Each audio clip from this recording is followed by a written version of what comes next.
पिछले कुछ हफ्तों में शेयर मार्केट का क्या हाल है आपको पता ही होगा, पर अगर आपका पोर्टफोलियो इस ब्लड बाथ का हिस्सा है तो डोंट वरी, क्योंकि पूरे मार्केट का यही हाल है। अगर कुछ ब्रॉड इंडाइसेस की हालत देखें तो पिछले एक महीने में निफ्टी लगभग 5% से डाउन है, निफ्टी 100 लगभग 6% से डाउन है और निफ्टी स्मॉल कैप 50 पूरे 11.28% गिरा हुआ है। ये फॉल यही तक लिमिटेड नहीं है। अगर कुछ सेक्टरल इंडाइसेस को देखें तो वो अपने 52 वीक हाई से निफ्टी बैंक 13.4%, निफ्टी ऑटो 23.7% और सबका खास सेक्टर निफ्टी एनर्जी 38% डाउन है। एनर्जी सेक्टर्स की प्राइसेस किस तरह गिर रही है आप देख ही रहे हैं। अगर आपके पोर्टफोलियो का लॉस इससे कम है तो आप एक बेहतर कंडीशन में हैं, लेकिन कब तक रहेंगे, इस सवाल का जवाब हम आज की इस वीडियो में देखेंगे। और सबसे इंपॉर्टेंट, ये मार्केट अक्टूबर मंथ से लगातार इतनी तेजी से क्यों गिर रहा है और मोस्ट इंपॉर्टेंट कब तक गिरेगा, इन सारे सवालों के लॉजिकल जवाब आपको आज के इस वीडियो में मिलेंगे। नमस्कार, मैं प्रसाद आपका आज की इस वीडियो में स्वागत करता हूं। आज की इस वीडियो के प्रायोजक है ग्रोथ स्कूल, जिनके बारे में हम वीडियो में आगे बात करेंगे। देखिए, स्टॉक मार्केट कैसे चलता है, तो जब कोई कंपनी अच्छा परफॉर्म करती है तो लॉन्ग टर्म इसकी शेयर प्राइस बढ़ती है, लेकिन अगर ओवरऑल इकोनॉमी और ओवरऑल बाकी सारी कंपनीज अगर खराब परफॉर्म करे तो मार्केट भी खराब परफॉर्म करने लगता है।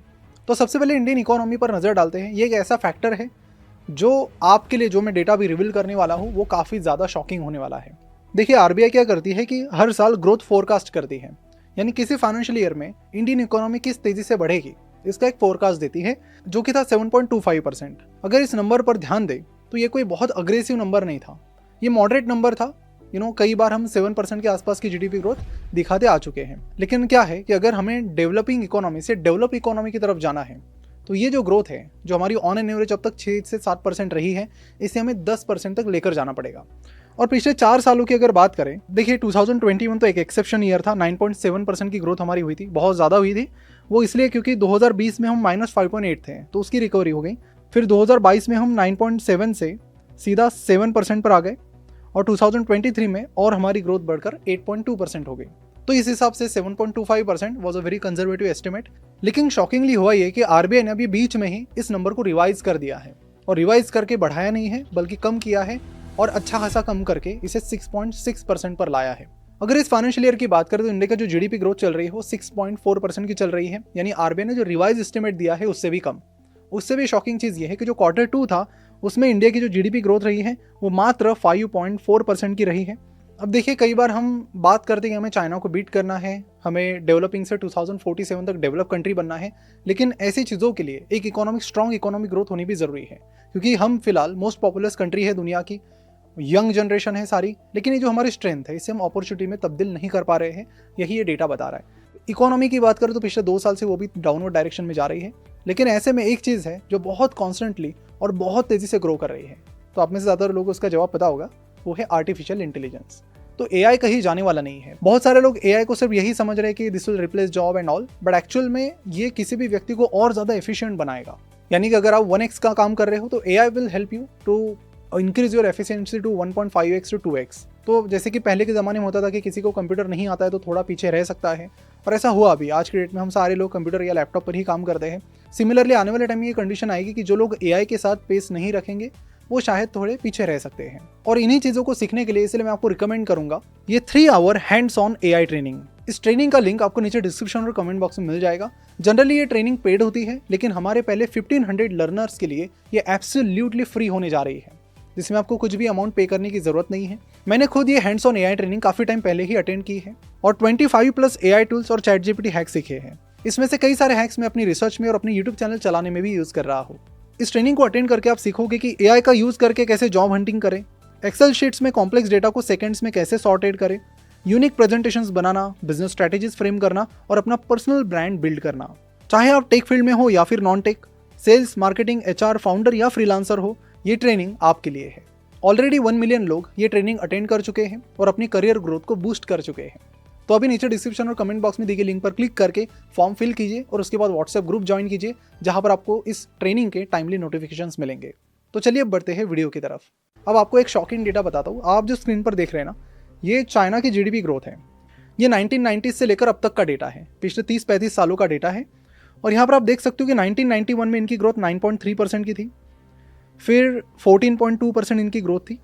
तो इंटरेस्टिंग चीज़ ये है कि 1990 से 2007 तक, यानी जो फाइनेंशियल क्राइसिस आया उस पूरे 17 सालों में, जो किसी साल में सबसे लोएस्ट ग्रोथ अगर चाइना ने दिखाई है जीडीपी में, वो 1999 की थी, 7.7%। वो उनकी लोएस्ट थी। अगर आप देखेंगे नंबर्स तो आपको 14, 13, 11, सो इसका एवरेज भी आप निकालेंगे उस दौरान तो वो 10 के ऊपर का आता है। 2008 में फिर फाइनेंशियल क्राइसिस आया तो उस साल भी उनकी ग्रोथ ज़्यादा ख़राब नहीं हुई, 9.7% पर थी। फिर अगेन इन्होंने 2010 में 10% दिखाया और धीरे धीरे अभी क्योंकि इकोनॉमी काफ़ी बड़ी बन चुकी है तो उस तरह की ग्रोथ उनके लिए पॉसिबल नहीं हो रही है। और रिसेंटली उन्होंने, चाइना ने कहा है कि हमारा जो ट्रेड सरप्लस है एक्सपोर्ट का वो हो चुका है $1 ट्रिलियन का। इमेजिन कर सकते हो, हम डिफिसिट में चल रहे हैं, मतलब हमारा इंपोर्ट ज़्यादा है एक्सपोर्ट कम है। चाइना का जो ट्रेड सरप्लस है that is close to $1 trillion now. और अभी भी अगर देखें तो पिछले साल उनकी 5.2% की ग्रोथ थी। और अगर हम 1990 से पिछले और 10-20 सालों की भी बात करें तो चाइना की जो ओवरऑल जीडीपी ग्रोथ रही है काफ़ी अच्छी रही है। इसी चीज़ को अगर हम इंडिया से कंपेयर करते हैं हिस्टोरिकली, सो लास्ट टाइम अगर कोविड-19 का 2021 का एक्सेप्शन छोड़ दे तो 9% लास्ट टाइम हमने जो अचीव किया था वो हमने किया था 1988 में। उसके बाद हम 9% पर छू भी नहीं पा रहे हैं। और अभी करंटली हमारी जो ग्रोथ रेट और जो प्रोजेक्शंस होनी चाहिए they should be quite aggressive और उस डायरेक्शन में काम होनी चाहिए, लेकिन ऐसा नहीं हो रहा है। ये तो खैर डेटा की बात हो गई। इस चीज़ से आपको समझ में आ जाएगा कि जो डेवलप की जो हम ड्रीम देख रहे हैं उससे फिलहाल हम प्रैक्टिकली देखें, ग्राउंड रियलिटी देखें तो काफ़ी ज़्यादा दूर है। अपॉर्चुनिटी है, मैन्युफैक्चरिंग अपॉर्चुनिटी है, यंग जनरेशन है, उस अपॉर्चुनिटी को हम सही तरीके से यूज़ नहीं कर पा रहे। और सिर्फ बातें ओवरऑल नंबर्स की नहीं है, एफएमसीजी जैसा सेक्टर जो हमारी डेली नीड्स कंप्लीट करता है उनके डेटा को अगर ध्यान देंगे तो आपको समझ में आ जाएगा ग्राउंड रियलिटी बहुत अलग होती जा रही है। और उससे आपको पता भी चलेगा कि मार्केट में जो फॉल हो रहा है वो क्यों हो रहा है। ये मैं आपको डेटा दिखा दूँ अभी HUL का, हिंदुस्तान यूनिलीवर, इंडिया की सबसे बड़ी FMCG कंपनी, और पिछले एक साल में मात्र 1% की ग्रोथ दिखाई है कंपनी ने रेवेन्यू में और -1% की प्रॉफिट ग्रोथ है। तो पिछले एक साल से चीज़ें थोड़ी प्रॉब्लम में आना शुरू हो गई है, तो इकोनॉमी के लिए भी और इन कंपनीज के लिए भी। ITC का आप डेटा देख लीजिए, 7% sales growth, 2% profit growth. Nestle का डेटा देखेंगे तो जहां पर स्ट्रॉन्ग डबल डिजिट इनकी ग्रोथ चल रही थी, 17%, 22% की, सीधा 5% पर आया है रेवेन्यू ग्रोथ और 10% प्रॉफिट ग्रोथ। और उनके CEO ने तो बोल भी दिया है कि India's middle class is shrinking, यानी कि इंडिया का मिडिल क्लास बहुत कम हो रहा है। ये उन्होंने ऐसे ही नहीं किया, उनके फाइनेंशियल नंबर्स पर इम्पैक्ट कर रही है ये चीज़ें। उसके साथ आपको एक और इंटरेस्टिंग डेटा बताता हूँ कि आपने देखा होगा कि पिछले 2-3 सालों में जो PSU कंपनीज है उसमें एक बूम आया था। बूम की वजह से बहुत सारी जो सरकारी कंपनीज थी उनकी share price, particularly defence sector है वगैरह वगैरह, बहुत ऊपर तेज़ी से ऊपर जा रही थी। अब ये डेटा आप देख लीजिए, जहाँ पर जो गवर्नमेंट कैपेक्स है, जो अलग अलग प्रोजेक्ट्स पर उनका कैपिटल एक्सपेंडिचर चल रहा है, वो पिछले 20 साल के हाई पर है।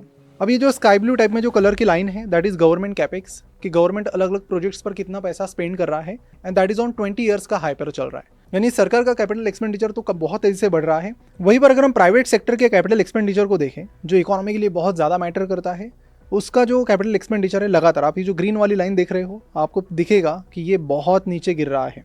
अब देखिए ये प्रॉब्लम्स है, इसके सोल्यूशन के बारे में भी मैं थोड़ा आगे आपको बताता हूँ कि क्या कुछ पॉसिबल सोल्यूशन हो सकते हैं और क्या कुछ बजट में इसके बारे में कुछ प्रावधान हो सकते हैं जिससे इकोनॉमिक कंडीशन हमारी सुधर जाए। बात करेंगे उसके बारे में, उसके बाद चलते हैं टॉपिक नंबर 2 पे, पॉइंट नंबर 2।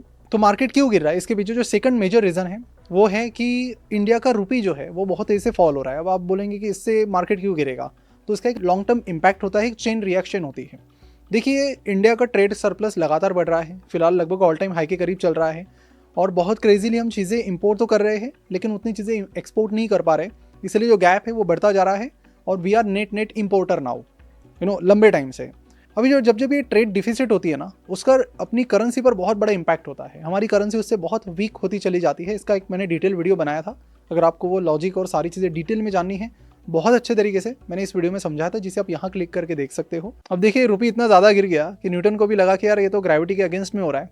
तो खैर मतलब मैं ये कह रहा था कि रुपी इतना गिर गया कि RBI ने कहा कि यार अभी क्या कर सकते, तो RBI ने सोचा कि अगर हम इंटरवीन नहीं करेंगे, हम बीच में नहीं आएंगे तो ये और ज़्यादा गिरेगा, क्योंकि कंडीशन से कुछ वैसी है। तो इसके चलते RBI ने क्या किया कि बहुत सारी रुपी खरीद लिए और डॉलर बेच दिए ताकि वो रुपी को स्टेबल बनाए और गिरने से बचाए, लेकिन वो चीज़ें सफिशिएंट नहीं हो रही है, जो रुपी है लगातार गिरते जा रहा है। तो अभी जो FIIs है वो क्या करेंगे कि इंडिया में इन्वेस्ट करना है तो अपने डॉलर को पहले रुपी में कन्वर्ट करेंगे और रुपी से शेयर्स खरीद लेंगे। जब शेयर्स बेचेंगे तो उनके रुपी में पैसा मिलेगा, उससे वो डॉलर में कन्वर्ट करेंगे।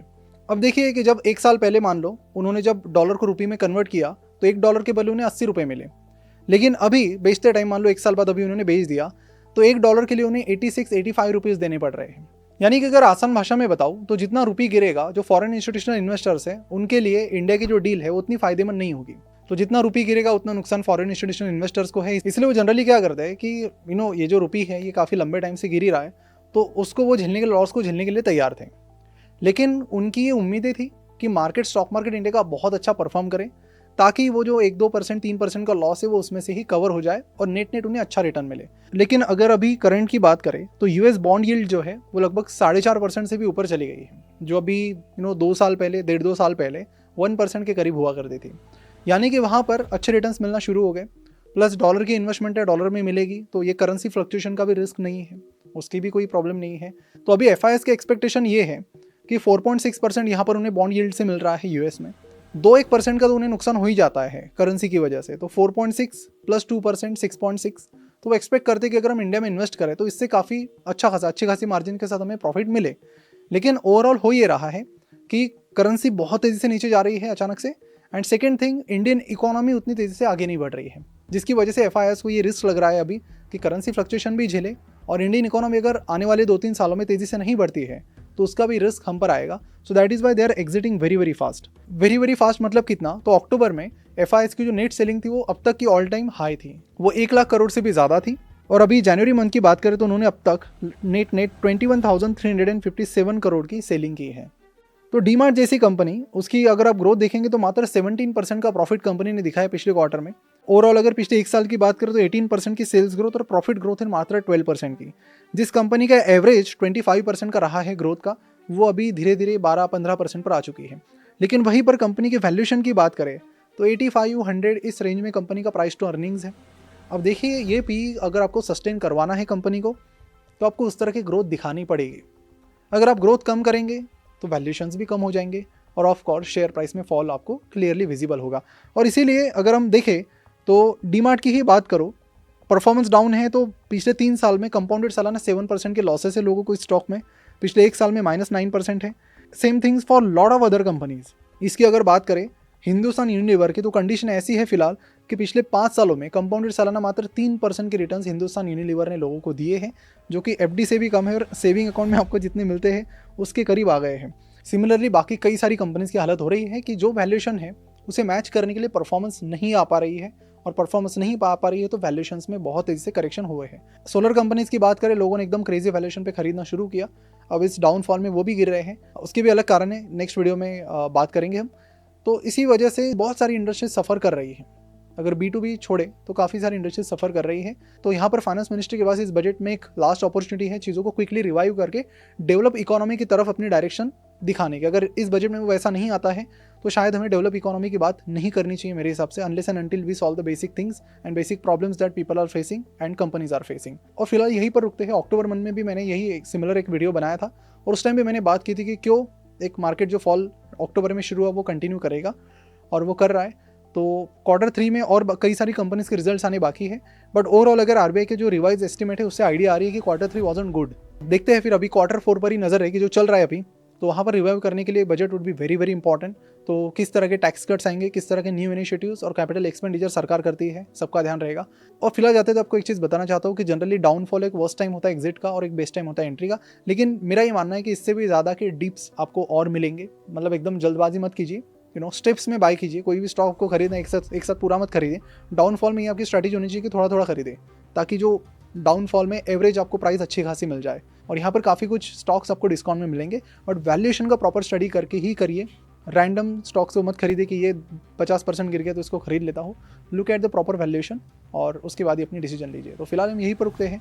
शॉपिंग सीजन शुरू हो रहा है आपका शेयर्स खरीदने का, कंपनीज खरीदने का, but at the same time economy should also perform well.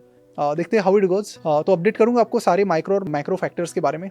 और ज़्यादा से ज़्यादा इस वीडियो को अपने दोस्तों के साथ, सभी लोगों के साथ शेयर करें, ताकि उन्हें भी पता चले कि भाई मार्केट इज़ फॉलिंग, क्या कुछ रीजंस है। सारी लॉजिकल रीजंस मैंने बता दिए। आपका क्या कहना है मार्केट पर, नीचे कमेंट करके जरूर बताएं। See you soon in the next video. Thank you so much. Bye bye.